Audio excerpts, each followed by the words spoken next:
Hello, and welcome to another edition of Player Interviews presented by Inside the Hashes. My name is Juan Pablo Gordon Camargo, and today we are speaking with Tarron Jackson, defensive end out of Coastal Carolina. And in talking with the young pass rusher, Tarron and I broke down his development as one of the top QB hunters in the Sun Belt Conference, how yoga has made him a much more durable and flexible player, and what are some of the life lessons he took away from working at his family's landscaping business back when he was younger. With all that said, let's jump into it. Perfect.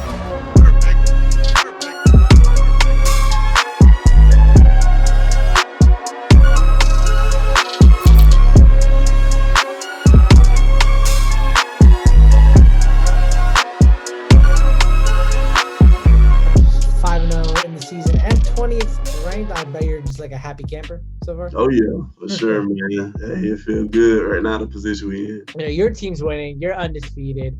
Unlike your favorite team, the Patriots, which is like, I'm sorry to call you out on that, but as a Jets fan, I kind of have to go there, you know? So, like, let me ask you, was Tom Brady always like the train that kept the Patriots going, or was it Bill Belichick?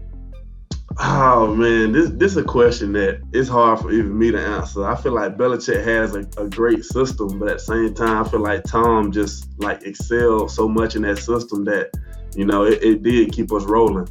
So, I mean, I'm gonna have to go with Belichick's system though. Yeah. I want to ask you, you're from South Carolina. Why are you a Patriots fan? I don't know. I don't know. A lot of people ask me that. When I was younger, you know, when I first started, you know, watching Brady, I just fell in love, especially when him and Randy Moss was together. And a lot of my family was Panthers fans, and I didn't really like the Panthers, so, you know, I kind of took my own route, I guess. It's kind of funny now that, like, your family's favorite quarterback is now a Patriot, so it's kind of come full circle, right? Yeah, for sure. What do you think of Cam this year? I think he got to settle in a little bit more, you know. I think he could be a good quarterback for us. But, you know, it's take a little time. I feel like once he get a little bit more time in the system, he'll be good. You are a lot more patient than most of the Boston media. Yeah. You know, and, you know, like I said, like, I know you're like a math major, and you're an intelligent person, not just in the class, not just on the football field, but in the classroom. And I heard that, you know, you look at this, you think the stock market is interesting. Like, what do you mean by interesting? Do you actually like analyze it and look for like stock options? Like, what do you do? Well, I actually took a couple classes, you know, that's on the stock market. So I try to, you know, keep up with it a little bit. But, you know, football this season, I've been trying to focus on football a little more, so I haven't been on it as much. But, you know, I focus on, you know, like futures contracts and options, and like different methods like hedging and stuff like that to, you know, kind of alleviate risk on certain stocks. But, you know, kind of learned all that from here, different classes that I have. You know, I haven't been, you know, bold enough. I feel like I'm not comfortable enough to go out and actually, you know, buy some stocks. I've been trying to use like the paper app on Interactive Brokers and get more comfortable with it. But, you know, in the future, I'm definitely going to, you know, start to use it a little more. Remind me to like get your number after this so I can text you for some advice, because man, my stocks are doing poorly. Man, like honestly, I need to get my portfolio in check. But you know, we're not here to talk about my bad spending options. We're here to talk some ball. First thing I want to ask you is, like, let's just pretend that you are an NFL scout and you're looking at yourself and you're evaluating yourself for your team. Kind of break down how you see yourself objectively as a prospect. Well, when I look at myself, I know scouts look at me on tape. One thing that I know has to pop out is my effort. Like, I'm a big effort guy. You know, I try not to take no plays off. You know, I'm always swarming to the ball. That's one thing in this defense that we key on is, you know, that's why we call ourselves the Black Swarm. And, you know, I try to lead by example to get the other guys to do the same, you know. And I feel like this year we've all kind of did that, you know, swarm to the ball. But effort is definitely one thing that's going to pop off. And I feel like my, you know, physicality and probably my get off, I feel like that's kind of some of the best key aspects of my game. You know, my pass rush wise, I've been trying to, you know, work on my hands a little more and get more fluent with my pass rush. But I feel like when that's what really pops off on tape. You said that you guys call yourself like the Black Swarm. What is that? Why do you call yourselves that, and where did that come from? Well, it's kind of a name that we kind of came up with as a team. You know, we're just kind of throwing ideas out, and then our coach kind of came with that idea, and we all loved it, and we kind of, took off with it from there. And you mentioned that you're very well known for your pass rushing skills, that it's one of your biggest strengths as a defensive player. You had 10 sacks last year, single season record for the school, 2.5 so far this year. And that your top weapon as a pass rusher is your arm over and your spin move. So you said that you like the main thing you work on is refining those skills and making them better. But are there any other tools in your pass rushing skill sets that you're trying to incorporate this year? Yes, I've definitely been trying to include a little bit more power to kind of balance out the speed, the power rushes, and I feel like you have to have a balance of both, and I just been trying to work on both. I'm still working on the arm over and the spin, trying to get more fluent with it too, but I feel like mixing in a little more power, that's probably one of the things that I'm trying to do a little more this year. Coastal Carolina runs a multiple scheme. Yeah. And as a defensive end, I know you're usually lined up down opposite the tackle, but you could drop in coverage every once in a while if the scheme calls for it. Have you had to drop into coverage yet? No, I haven't. I haven't had to drop in coverage this year yet. Like if the situation ever arose where you had to drop in on the flat and just guard the middle, how do you feel like you'd fare? I feel like I'll fare well. I'm pretty confident with my speed. It's just something that I have to work on in practice, like probably hip turns and stuff like that. But I would be pretty confident. I feel like it would be something I could do. You say you wanted to step outside of your comfort zone more this season, and a lot of people have said that one of the things that you're looking to improve on is your running defense. How have you been trying to improve in that area, not just over the off season, but going into the 2020 season? Just working on different drills to improve my strike and my footwork. I feel like one of the biggest things is, footwork. So I've been trying to really work on that with some of the drills, and kind of on my own too. I get some stuff from the coaches to work on my strike or work on my steps, and not just that, just watch a film too, because I know sometimes my eyes aren't as disciplined as they need to be, and sometimes, when you're looking in that backfield, you don't get the proper strike. So I just been trying to work on that and get a little bit more discipline and work on my strike. And another thing that you said you wanted to work on was being much more flexible in your pass rush, especially kind of like when Von Miller takes a dip under the tackle to get the sack. Is that why you do yoga, to try to really extend that flexibility, or is yoga more of just kind of like a relaxing technique that you use to just build up core strength? Oh man, it's definitely not relaxing. It's definitely something that I try to do to help me out with my flexibility. I usually, before I even start, I try to get a good sweat. So I hop on the bike for 5 to 10 minutes before I even start. So I'll be in there pouring sweat, everybody in the weight room, like, why he's sweating, stretching. But it's definitely something I'm trying to, improve on for my flexibility. And I feel like it's been helping a lot. And not just with my flexibility, but football-wise, but it's helped me, health-wise, too. I feel like I'm a lot more healthy this year. My body feels great. You touch your toes to your head yet? Oh no, I can't do that one, man. My yoga teacher that I had said we doing some stuff in there, and I be struggling. But hey, I just got to take it where I'm at now and just keep improving from my state that I'm at now. Part of yoga is meditation, is connecting the mind to the body, to the soul.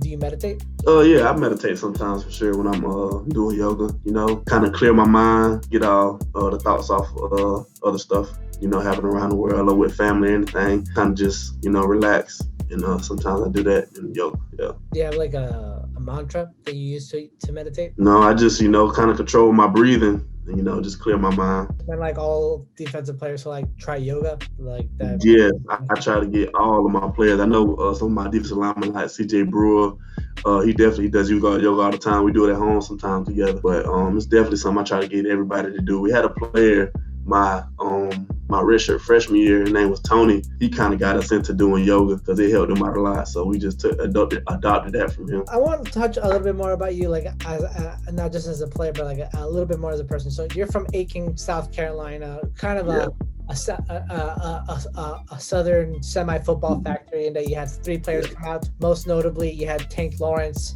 come out from there. And he's one of the guys that you've watched a lot and you've grown up watching. You try to model your game after. And last night just so happened that Khalil Mack was also playing last night, so it kind of converts it into this. You're watching Khalil Mack, you're watching Tank Lawrence. What do you take away from both of these guys that you try to apply into your game? With Khalil, man, he's just so good with his hands, and that's one thing that I've tried to incorporate with my hand into my game. Like, the long arm. Khalil, he has great feet, man, and I've been trying to incorporate that. DeMarcus, he's just a technician. You see him do the inside arm chop, inside arm over with the chop, man, and that's some things that I'm trying to incorporate into my game too. And I was talking to CJ yesterday. He, in his opinion, thought that a guy in his position, Aaron Donald, is the number one NFL player. Do you agree with that assessment, or is there another defensive player that stands to mind? Well, me and CJ, we're gonna argue down because I'm more of a defensive end. But at the end of the day, I have to side with CJ because Aaron Donald, he is the most dominant. For him to do what he's doing at D tackle, it hasn't been done before. So, and for him to stay this consistent over time, I have to say that he's the top player in the NFL right now. In terms of your NFL prospects, you've been touted as kind of one of the highly touted players coming out of Coastal Carolina since Josh Norman back in 2012, and he was a 5th-round pick. How does it feel for you to be, starting to get that national attention of, NFL scouts starting to take notice of you in the Sun Belt Conference? It feels good to, get a little attention, not just for me, but for the whole team entirely. I feel like them seeing me on the national stage has brought attention to other players, good players that we have on the team also. But like I said, it's definitely a blessing. I give all praise to God, for giving me this opportunity at that. But yeah, it's definitely been good. It feels good to, get a little recognition, but it's just recognition. I still have to go out and do what I need to do. So. And you said that part of your success was consistency, and it was consistency at the defensive coordinator position. Because you've had 4 in the past 5 years? Yeah. I've had 4. And that kind of change can be a little unstable when it happens. But so far this year, Coach Staggs, ever since he came in, has been that more consistent force for you and your defense. What has Coach Staggs done differently that other coaches haven't been able to pull off? Man, Coach Staggs, man, he has a great mind. His schemes are unlike any other D coordinator that I've had. We mix it up with 3 down and 4 down. We throw some dime, we throw some nickel. We do a little bit of everything that we didn't really do with some of our older coordinators. And I just feel like he knows how to use the talent that we got here to get to maximize the talent that we have here. So, kudos to him, helping us achieve our potential. Coach Staggs being so creative. What are the different ways that he's used you in your system, with regards to not just pass rushing and run stopping, but is there any other things that he's had you do? He does use me in a lot of ways.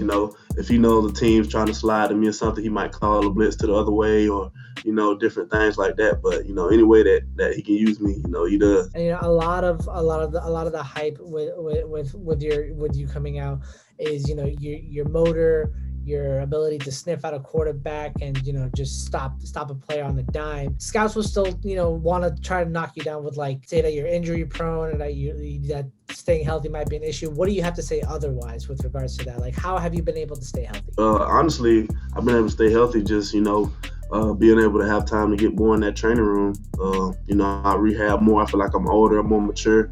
And, I make myself go in there and, get extra treatment even when I don't, we call it preventative maintenance, do it now. So, you solve problems that happen in the future. And yoga too, I do yoga almost 3 to 4 times a week. And that's definitely helped my body out a lot. Even last year, I had a class that I took a Monday, Wednesday, Friday class, and then I did stretching on my own at home. So I feel like that's helped my body to, sustain healthiness. Taking that initiative, making sure that you're healthy is a real sign of not just locker room leadership, but just overall showing initiative that you want to take this team to a new level and you're dedicating your body to do so. And with that being said, let's go dive a little bit into your history with Coastal.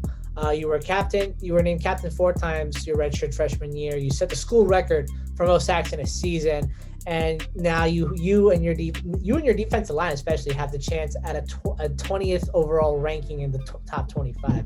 I'm looking at all these accomplishments, and I'm just trying to think which one of them do you feel like you're most proud of? I would have to say the ranking because it's something that's a team accomplishment. I've been here through the bottom and the top of Coastal. I feel like we've been grinding. I know my class when we first came in, man, we wanted to change the culture. It was kind of hard at first, but we took in all the knowledge that we had from each senior. We weren't one of the class that came in, and tried to knock people out of the top and the thing. Like, we took the knowledge, we just tried to build on off of what they started. But like, that's what we've done, day by day, trying to grind and get better. You and CJ have been like the vocal leaders of this team. You've been pushing to try to like make sure that you hold everyone responsible and that you hold them to like a high standard, and it's paid off so far with how the success of the team is going. You and him are both primed to leave Coastal after this year. Possibly CJ might come back for his 6th year.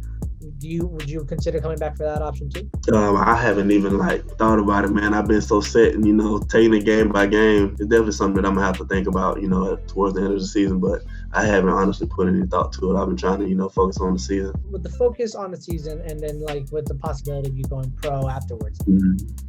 When you leave, do you feel like the culture that you've instituted in this place with CJ, with every other defensive player here, do you feel like it'll stick, or do you feel like it'll change over time? I feel like it'll definitely stick. The young guys that we have here now, they've already adopted it, so it's not just us, toning in on everybody, make sure everybody's doing the right thing. If they're going out and they see somebody doing something wrong, they're getting onto them too. So I definitely feel like that it's going to continue. And, Coach Chadwell did a great job at holding everybody accountable and making sure everybody holds themselves to a certain standard around the campus. And who do you feel like will be your successor, not specifically at your position, but as a role of a leader on that defense? Silas Kelly, he's still going to be on the team. And if CJ decides to come back, CJ too. But I definitely feel like, those two are going to be the leaders by far. Silas already is kind of a general for us and a great leader.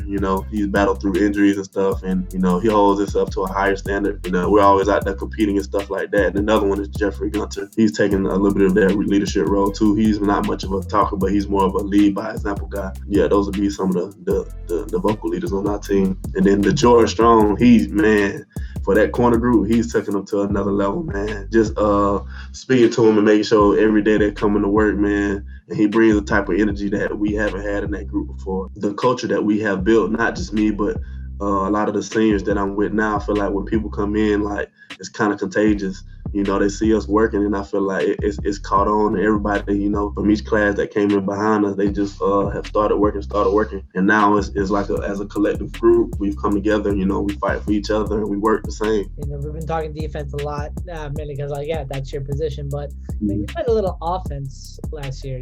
I think tight end. Yeah. You were mostly on a blocking assignment when you were tight end. And then this year, you see CJ catch a touchdown in the red zone. Oh, man. And I just got wondering, man, you played tight end in high school even. Does it sting a little bit to see your dude, catch that touchdown when it should have been you? Oh, man, I was happy for him, but it stung. I told him, I said, man, I ain't even got a touchdown yet. But I was happy for him, man. It's definitely something big for CJ, man. And I was, we talked about it later that night.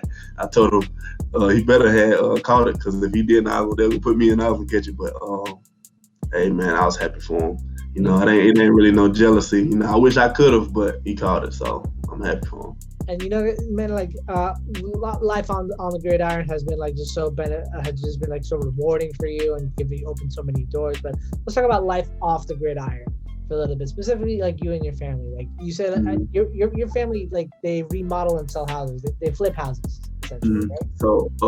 So my family, when I was younger, they did a lot of landscaping and mint work, and they poured foundations for houses and stuff. And my pops, he kind of branched off a little bit. He's a contractor. He remodels houses and stuff. And I get a little free time, I go help him. I definitely feel like going through that when I was little kind of helped molded me and taught me the value of work.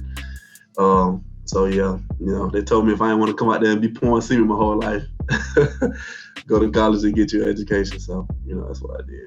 Wait, how young did your dad have you working on these sites? It was pretty young. When I was really young, I really wasn't really working. I was just out there with them, just taking in what they was doing. I say maybe around 7 to 8 hours out there, trying to help. They tell me go sit down. I was trying to pass some little stars or something to put around the slab or stuff like that. But You know, I was pretty young out there working with them. Were your dad teaching you like, the value of hard work? What lessons did you take away from that? Not just like in the meaning of hard work, but just like in life in general, when it came to like the challenges that life throws at you and how you try to overcome them. So the biggest thing I took from it is, nothing's given to you.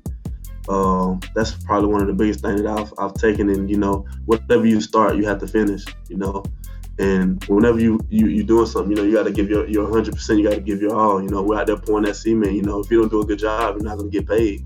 If you don't do a good job, you're gonna have to come back. You might have to bust it out. You might have to, redo it. Do it right the first time. Like I said, just do it right the first time and give it your all. With your family like working so hard and really embedding in you that the meaning of what it is to earn everything that you have. Mm-hmm. When you're playing football, like, what is it that you play for? I play for a lot of things. Family is one of the biggest things. I had an older brother when I was younger that passed. And I kind of made some promises to him that I was gonna do some stuff in football, and that kind of drives me. I feel like family and him is probably my biggest motivation. With everything that you've accomplished and everything that you're becoming, do you feel like you've made your brother proud with where you are today?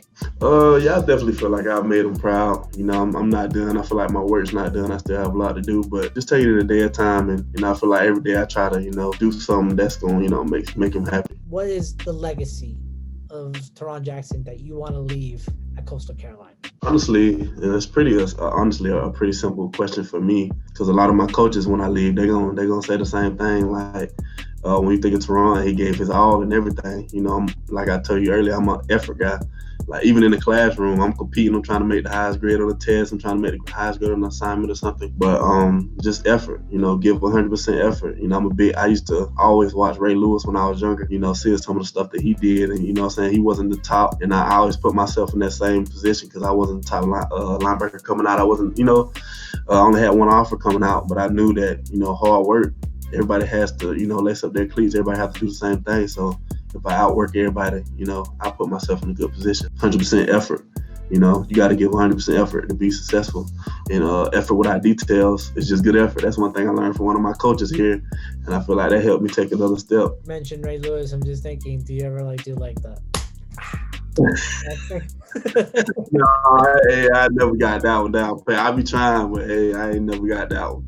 Right now, I don't think nobody can do it like Ray, honestly. Tarron, man, listen, great talking to you, man. I had a lot of fun talking to you, especially with the Ray Lewis part there at the end. Yes, sir. Again, being the Jets fan that I am, I kind of have to always be a Patriots hater, but I do feel bad for you. I love Bill Belichick. But overall, man, I love the work ethic that you have. I love the attitude that you carry with yourself every day, how you fire up your guys and hold everyone responsible, even yourself. I love your intelligence. No one just makes the dean lists every year and just doesn't attribute it to anything. You're a smart guy. You know what you're doing.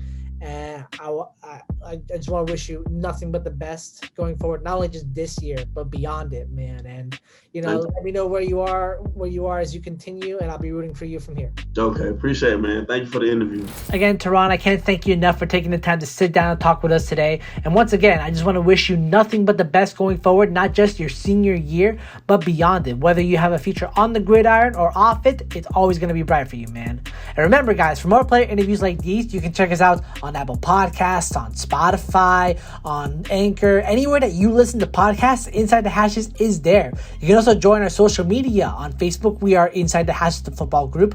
On Twitter, we are at Inside Hashes. And on Instagram, we are at Inside the Hashes. For our video content, whether you like Madden gameplay, whether you like podcast live streams, whether you like video player interviews like these, you can check us out on our YouTube. Just type in Inside the Hashes on the search bar, as well as on our website, www.insidethehashes.com. And join the conversation. Go join us on our Discord, whether you're talking high school football, college football, NFL, Canadian football, or even fantasy football, man. We want to hear from you. We want to break it down. We want to talk to you. Just go look up Inside the Hashes on Discord and you'll find us there. For player interviews and for Inside the Hashes, my name is Juan Pablo Guarin Camargo. We'll see you next time.